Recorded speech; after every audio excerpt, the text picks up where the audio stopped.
welcome to HFY Sci-Fi Love and War Story. They thought we were soft, emotional, fragile. They ruled 17 star systems with fear alone, until they found us. This is the story of how a child's death ignited a storm across the galaxy, one fueled not by armies, but by the fury of parents, and the love humanity never abandons. For 30 years, silence followed the arrival of the black ships. No sirens. No warnings. Just shadows slipping through the stars like whispers of doom. The VXDominion, a name carried on the cold winds of forgotten galaxies, spread across the cosmos like a sickness. They didn't need to conquer with weapons. They conquered with something older, darker, more precise: fear. The VX, tall, snake-like beings, with glistening obsidian scales that shimmered like spilled oil under dying suns, were not creatures of emotion. They were precision incarnate. Each one stood nearly 7 feet tall, their elongated torsos curling and twisting with an unsettling grace. They had 6 arms, moving in eerie synchronization. 4 held tools. 2 were always free for punishment. Their faces were narrow, eyeless save for 3 glowing yellow orbs arranged in a perfect triangle, forever watching, forever cold. They ruled 17 star systems without declaring war. Their strategy was clinical: arrive in silence, choose one citizen at random, and make an example out of them. Publicly. Brutally. The message was always the same: obey, or become the next lesson. No species had resisted. Some bowed within hours. Others tried diplomacy, then screamed as the shadows fell. Fear worked. Fear always worked. Until now, the blue twilight of a foreign world, glowing under 2 suns, one amber, one crimson. Gentle winds ripple through alien wheat fields. A child's laughter echoes in the distance. New Haven. The first human colony beyond the Sol system, built with dreams and sweat on the rocky soils of Proxima Centauri b. The atmosphere was breathable, though laced with a metallic tang. Plants shimmered faintly at night. The trees curved at odd angles, their bark pulsing with faint bioluminescence. But humanity endured. And even here, they built playgrounds. Thomas Mason, chief of security, watched his daughter, Ellie, swing back and forth under the twin sunset. Her blonde hair caught the golden light. Her laugh rang out like music, soft, unbroken, pure. She pointed to the sky. "Daddy, look. The suns are kissing." Thomas smiled, heart heavy and full. These were the moments he lived for. Moments worth protecting. New Haven had no armies. Just builders, teachers, engineers. No one thought war would find them here. Not so soon. Miles above, hidden in the void between starlight, VX scouts watched. Their ships, jagged things shaped like knives, hung motionless. Invisible to primitive radar, their instruments hummed with data. Inside a chamber of glass and dark metal, Overlord Cyrix studied the reports. Words scrolled across the holographic display in an alien language formed of sharp angles and pulsing glyphs. Subject species, human. Behavior, emotionally volatile. Patterns, strong attachment to offspring. Weakness, high empathy. Threat level, moderate to low. Cyrix's scales flexed, rippling with satisfaction. They protect their young, excessively, he hissed aloud, his voice like wind over broken glass. They sacrifice time, energy, even logic, to shield their smallest. They are soft. The chamber darkened as he turned to his second-in-command, the battle-scarred enforcer Krex. Krex studied the human footage again, the laughter, the cradling of infants, the tears shed for lost ones. There was confusion in his movements. Hesitation. "Perhaps, my overlord, we should proceed with caution," Krex said, his tone measured. "Their emotional patterns are unpredictable." Cyrix let out a sound, a dry, rasping exhale. Laughter, in the language of the VX. "All creatures are predictable," he said. "Especially those who love. Threaten what they love, and they will break. They always break." He turned back to the dark screen. It now showed a satellite image of New Haven, its farms, its homes, its tiny playground nestled in the corner like an afterthought. Send the message, he commanded. Let them know who rules this galaxy. Let them learn the price of defiance. The air in New Haven shifted before anyone saw the sky. Birds, usually silent in the cool dawn, let out strange cries and vanished into the shimmering forest. The winds, gentle and predictable, suddenly reversed direction. Leaves curled inward on their branches. Children stopped playing. Even the machine's solar harvesters, wind trackers, gave brief mechanical whines, as if reacting to something they could not compute. Then, the sky changed. It began as 3 faint stars, perfectly aligned, growing brighter each second. But these were not celestial bodies. They did not twinkle. They pulsed. Synchronized. As though breathing. The colony's long-range sensors triggered a soft alarm. On the rooftop of the main observation dome, Chief Security Officer Thomas Mason stood still. Eyes narrowed. Hand resting on the holster of his sidearm. His comm device vibrated once, objects confirmed. Non-human design. ETA, 1 hour. Across the colony, leaders convened in the central control hall, an oval-shaped chamber lit by suspended orbs of bioluminescent algae. The ceiling was a transparent dome. Through it, the 3 dark vessels loomed ever closer. Governor Patel, composed but visibly tense, addressed the room. We must show peace. If this is first contact, we act with wisdom, not fear. Her voice echoed softly against the glass walls. Dr. Rice, head of xenobiology, tapped on a glowing interface, analyzing heat signatures, vessel materials, energy outputs. No known alloy. No emissions. They're absorbing light, like a black hole in orbit. Thomas's voice cut through. It's not a diplomatic configuration. This isn't a welcome visit. It's a projection of power. Governor Patel placed a hand on the table, firm. We greet them. But we prepare. Outside, the sky had turned a shade of deep violet. And then, without sound, a ship descended. The alien craft didn't burn or roar. It simply appeared, its underbelly absorbing sunlight as it hovered motionless above the main landing field. Its surface was dark, oily, shifting like liquid metal frozen in motion. Symbols faintly glowed across its hull, not written, but alive, crawling slowly like bioelectric veins. The ground shook. Softly at first. Then stronger. Grass flattened outward in a spiral. Lights flickered across the colony. All drones grounded. Time itself seemed to hold its breath. The lower hatch of the ship spiraled open, releasing a slow, unnatural fog that clung to the air like a living thing. And from it, they emerged. Overlord Cyrix moved with the grace of a predator. Standing over 7 feet tall, his elongated body rippled with black scales that caught and twisted light. He had 6 limbs, 4 moving in fluid patterns across his chest, 2 anchored beneath him like rooted pillars. His face held no expression. Only 3 triangular yellow eyes that blinked independently, unblinking and unfeeling. Behind him, 4 elite VX guards followed. Identical. Cold. Silent. They moved as one. Not like soldiers. Like machines guided by instinct. Governor Patel stepped forward, chin raised. Welcome to New Haven. We come in peace. Cyrix tilted his head, an almost imperceptible movement. When he spoke, his voice echoed inside the mind, rather than through the air. Submission is peace. You will provide resources. You will obey our laws. And one among you will serve as the first example. A demonstration, to ensure unity. His words were neither threat nor question. They were law. The humans froze. Whispers filled the air. A child clung to her mother. Dr. Rice paled. Governor Patel's voice trembled for only a second before it steadied. We do not sacrifice our people. Choose someone else, and we walk away from peace. Cyrix blinked all 3 eyes slowly. You misunderstand. There is no peace. Only order.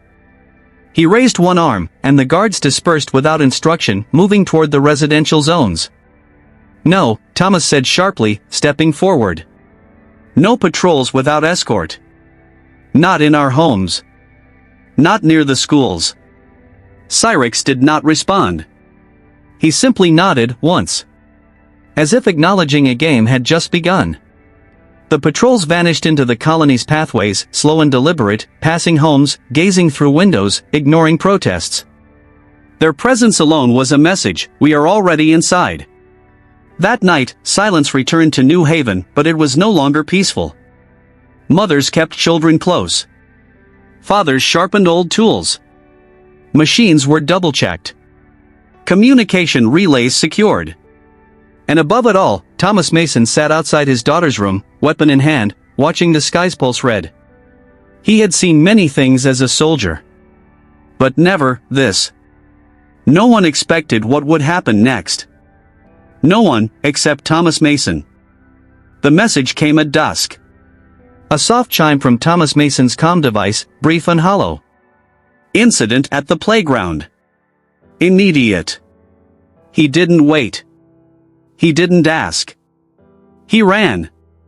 The wind howled through the narrow corridors of New Haven's outer district, kicking up red dust that clung to the corners of his boots. The twin suns had dipped below the horizon, casting long shadows that crawled like silent phantoms along the ground. By the time he reached the field, a crowd had already formed. Silent. Motionless. Eyes fixed on the center. Something was wrong. He pushed through them, heart thudding, breaths caught in throats, and then he saw her. Ellie. Her small frame lay limp against the synthetic grass, her body curled slightly as if still clinging to the moment before. In her hand, a toy spaceship, its silver wings bent, its tiny lights flickering faintly. Her eyes, open, but distant. Empty. Thomas dropped to his knees. The world narrowed. No sound. No movement. Just the cold creeping into his chest as he placed a trembling hand on her cheek. She was already fading. Behind him, Officer Chen stood pale, voice cracked. VX patrol came through. The kids saw them, panicked. They ran. The aliens, they fired. Standard procedure, they said. Thomas turned slowly, his face blank. His eyes no longer saw what was in front of him, but what had just been taken from him. Standing near the edge of the playground were 3 VX soldiers. Unmoving. Watching. Like statues carved from shadow. One of them stepped forward. Its voice, flat and mechanical, clicked through a translator. The small one failed to show proper respect to Dominion forces. A neural correction was applied. Outcome was unintentional. Another added coldly. Your species appears more fragile than expected. Adjustment will be noted. Around them, the colonists remained still. No screams. No outrage. No chaos. Only silence. Not the silence of fear, but the silence before a storm. That night, beneath the surface of New Haven, something ancient stirred. Old mining tunnels, long abandoned, lit up with battery-powered lights. Thick steel doors opened. Generators hummed. Families gathered, their faces marked not by sorrow, but purpose. Fathers sat sharpening forgotten blades. Mothers wiped dust from weapon cases never meant to be opened. Children watched in silence, understanding more than they should. In a central chamber, maps of the colony were projected onto the walls. Dots of red marked VX patrols.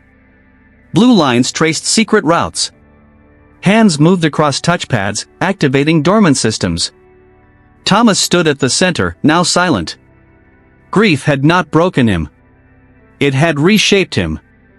From a sealed locker, he retrieved something untouched for years, a matte black rifle, marked only by a small emblem, a teddy bear with angel wings, stitched in faded thread. A woman approached him, her face scarred, eyes steel. She handed him a patch. The same bear. For Ellie, she whispered. One by one, others did the same. Uniforms were pulled from crates marked farm equipment. Hidden weapons reassembled from seemingly harmless tools. Communications encrypted. Codes spoken in languages older than peace. And then the truth became clear. New Haven was never just a colony. It was a containment vessel, a vault of humanity's most dangerous assets. Former operatives. Discharged special forces. Engineers of war. Tacticians without titles. They had been placed here, scattered like seeds, with orders buried deep in their DNA. Orders that would only activate if a child was killed. And now, it had happened. The room fell into darkness for a brief moment. Then, red emergency lights pulsed gently across the walls as a single phrase blinked onto every screen. MasonProtocol, online. Status, live. Objective, contain. Neutralize. End. Outside, the VX patrolled as usual. But something was changing in the air. Their footsteps echoed louder. The shadows grew longer. The humans no longer looked at them. No longer avoided them. Instead, they were watching. Unblinking. Waiting. Studio microphone, they came for peace. But peace had ended. And something deep within the human soul, old as fire, fierce as blood, had awoken. The Mason Protocol had begun. In orbit, 3 VX warships drifted like broken blades, aimless, silent in the void. No navigation signals. No response from command. No engines. No weapons. No reason. Only one solitary phrase appeared across every control screen, looping in a cold, crimson glow. For Ellie. VX officers screamed in vain, hands sliding across deactivated consoles, red flickering letters bleeding across their systems like open wounds. No explanation. No visible enemy. Down on the surface, in the darkest alleys of New Haven, the VX began to disappear. First, a patrol team in the northern water treatment zone. Then, 2 guards near the agricultural district. A full unit vanished by the schoolyard. None returned. No gunfire. No evidence. Only silence and a suffocating sense of dread crawling through every VX lifeform. Cyrix called an emergency meeting. He stood at the heart of the command center, his 3 golden eyes scanning screen after screen only to find technical blind spots. He had never known fear. Never even understood the concept. But now, he felt it. Inside himself. Report, he barked, dry, sharp. The officer beside him hissed, panicked. 6 patrol teams gone. No signals. No data. No bodies. Cyrix froze. No one disappears. That's impossible. Find them. Now. Meanwhile, at Earth Space Command, a dim light blanketed the control room. On the main screen, the video of Ellie collapsing on the playground played back, slowly, with no sound. Only visuals. A blonde-haired girl clutching a toy spaceship. The moment the VX plasma flash struck her small body. Her fall. Admiral Helena Chen closed her eyes for 5 seconds. Then she opened them, calm, cold, unshaken. Her hand touched an unmarked red button. Initiate hammerfall. All units to full readiness. In the asteroid belt, behind hidden moons, 17 black warships came to life. No radar signatures. No lights. No names. They weren't built to fight. They were built to end wars.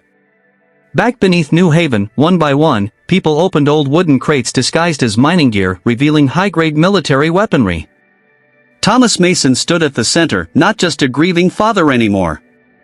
Now, he was the heart of a force, with no uniforms, no flags, only a single emblem. A winged teddy bear. Embroidered on the left chest of every fighter. Not soldiers. But the broken. The bereaved. For Ellie, they whispered. And vanished into the shadows. A VX soldier, patrolling near the tech zone, felt a chill down his spine. He turned, nothing. But seconds later, the light from his communicator blinked out. And so did he. No sound. No struggle. In the VX control center, Cyrix slammed his fists on the console. They're not afraid anymore. Why aren't they afraid? Governor Patel stepped in, her expression steeled. No longer a bureaucratic leader, but an icon of ancient fury. You still think we're afraid, she said slowly. No. We've gone beyond that. Now, you should be afraid. As night faded over New Haven, the VX, once the bringers of fear for over 30 years, began to feel something they never believed in. An unstoppable wrath. Born of love. Forged in loss. And for the first time in VX history, they were the prey. Inside the heart of the VX stronghold, the lights began to flicker, soft pulses of dying red, like a heartbeat slowing before death. Static hissed across every control panel. Holograms distorted. Doors that once responded to thought and sound now remained stubbornly shut. The fortress was breathing its last. And then impact. The northern wall exploded inward, a blossom of fire and dust in the sterile dark. But no war cry followed. No boots stormed forward. Instead, shadows flowed into the compound, silent, coordinated, unyielding. Humans. Not soldiers in formation. Not an army. They moved like phantoms, slipping between light and metal, knowing every corridor, every weakness. VX defenders tried to fight. Weapons were raised. Commands were screamed in the tongue of serpents.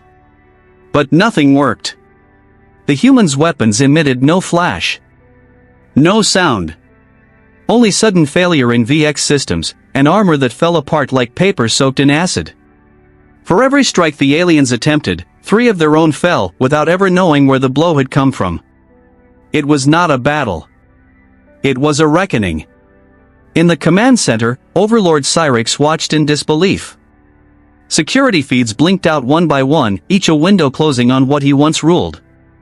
His officers panicked, hissing, clacking, retreating deeper into the compound's inner chambers. And then, the main door behind him opened with a low, terrible groan. Only one figure entered. Thomas Mason. Covered in ash and blood, eyes hollow but burning with the quiet fire of a father who had already lost everything. He stepped forward. Cyrix recoiled. "What are you?" the Overlord whispered, for the first time not as a master, but a creature on the edge of understanding. Thomas didn't raise his weapon. He didn't need to. "We're parents," he said softly. "And you made the worst mistake of your life." A sudden chime rang through the air, sharp and commanding. Every screen in the chamber blinked back to life. Admiral Helena Chen's face appeared, calm and resolute, her uniform bearing the symbol of Earth Space Command. "Overlord Cyrix," she said, her voice as cold as the void between stars. "You should know, the people you fought weren't even our military. Just families. Just farmers. Just friends. Just parents. The real military is only now arriving." Behind her, the black hulls of Earth's Hammerfall fleet emerged from shadow, lined up in perfect formation, silent and waiting. VX ships in orbit, still dead in space, were now surrounded. No message had escaped. No reinforcement would come. "Your dominion is over," Admiral Chen continued. "Your empire built on fear ends today." On the surface of New Haven, the final patrols of VX forces surrendered, not with words, but with hands raised, heads bowed. Their weapons lay scattered across alien soil, now wet with the weight of something they could never understand. Not defeat. Not even justice. But something stronger, consequence. The former slaves of the VX species from 17 systems watched the fall in silent awe. And they understood. Days later, where the playground once stood, a crowd gathered. No banners. No celebration.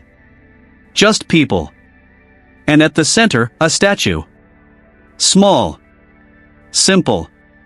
A bronze girl with wind-tangled hair, holding a toy spaceship in her hand, reaching up to the stars. At her feet, in dozens of languages, a single inscription. Because of her, the stars are safe for all children. Ellie Mason. Age 8. Admiral Chen stood beside the monument, her voice solemn. For 3 decades, the VX believed fear was power. They punished, they silenced, they conquered, believing that fear would make others obey. But fear is not stronger than love. And love is never more powerful than when it is wounded. As the crowd began to disperse, a small child approached. Her skin was pale blue. 4 arms. Large silver eyes full of wonder. Clearly not human. Yet unmistakably, a child. She knelt and placed a flower at the foot of the statue. Then looked up at Thomas Mason, who stood beside it, unmoving. Was she brave? The child asked, voice quiet, uncertain in the human tongue. Thomas knelt beside her, voice low. Yes, he said. She was. He paused, then added, just above a whisper. And because of her. You can be brave too. Fear may rule for a time, but love, once awakened, will never bow. Thank you for watching. If this story moved you, inspired you, or made you see humanity with new eyes, drop a comment below. I read them all. And don't forget to like, share, and subscribe to HFY Sci-Fi Love and War Story for more tales where heart meets fire, and humanity always fights back.